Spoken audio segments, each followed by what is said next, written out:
असं म्हणतात, लिहिलेलं पुसता येतं, पण काळजावर जे कोरलंय ते कधीच मिटत नाही. बाळासाहेब ही 5 अक्षरही अशीच आहेत, ज्यांनी मराठी मनांवर असा काही अवीट ठसा उमटवला जो काळाच्या अनेक पावसाळ्यांनाही पुसता आला नाही. काळ पुढे सरकला, ऋतू बदलले, पिढ्या बदलल्या, पण मुंबईच्या काळजावर आणि मराठी माणसाच्या रगारगात कोरलेलं बाळासाहेबांचं नाव पुसण्याची ताकद नियतीकडे नाही. कारण हा फक्त माणूस नव्हता, हा एक काळ होता, एक विचार होता, एक तुफान होता, मराठी अस्मितेचा हुंकार होता. एका सामान्य कुटुंबातला तरुण हातात कुंचला आणि मनात अंगार घेऊन बाहेर पडला. प्रबोधनकरांनी त्यांचा बाळ महाराष्ट्राला अर्पण केला.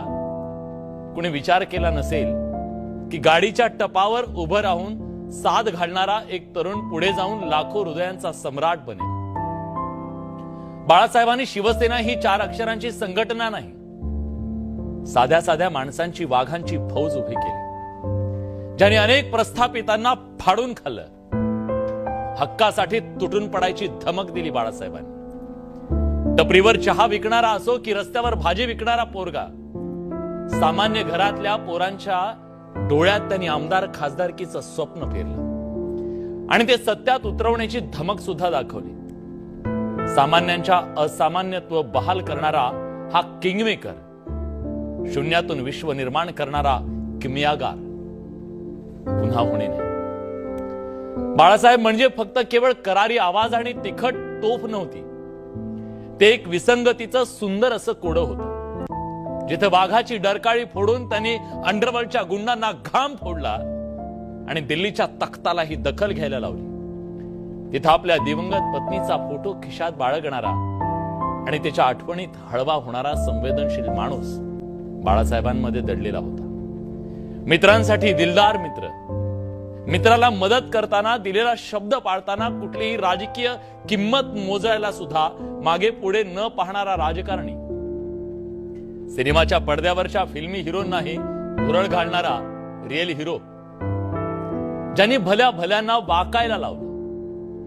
आणि तेच बाळासाहेब वर्तमानपत्रातल्या सामान्यांच्या व्यथा वाचून अस्वस्थ व्हायचे. ही त्यांची संवेदनशीलता होती. मी जे आहे ते जगासमोर आहे, खुल्लम खुल्लम असं सांगण्याचं धाडस फक्त बाळासाहेबांमध्ये होतं. जे पोटात तेच ओठात, हातात सिगार आणि त्यांच्या रोखठोक भूमिकेवर इथल्या मराठी माणसांनी, अनेकांनी जीव ओवाळून टाकला. राजकारणातली वाऱ्याची दिशा पाहून त्यावर स्वार होणं बाळासाहेबांना कधी जमलं नाही, कारण ते स्वतः वादळ उठवायचे, वादळ झेलायचे आणि वाऱ्याची दिशा बदलायचे. बाळासाहेबांनी मराठी माणसाला काय दिलं या प्रश्नाचं उत्तर आहे, मराठी माणूस म्हणून जगताना ताठ कणा दिला, स्वाभिमानाचा हुंकार दिला. आपल्या देशाच्या राजकारणात अनेक नेते होऊन गेले, ज्यांचं नाव काळाच्या पावसाळ्यांनी मिटत गेलं. आता त्यांचं नावही आठवत नाही असे अनेक नेते आहेत.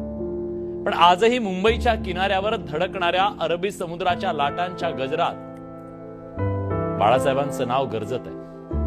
मुंबईचं राजकारण आजही त्यांच्या नावाशिवाय अपूर्ण आहे, त्यांच्या जन्माच्या 100 वर्षानंतरही.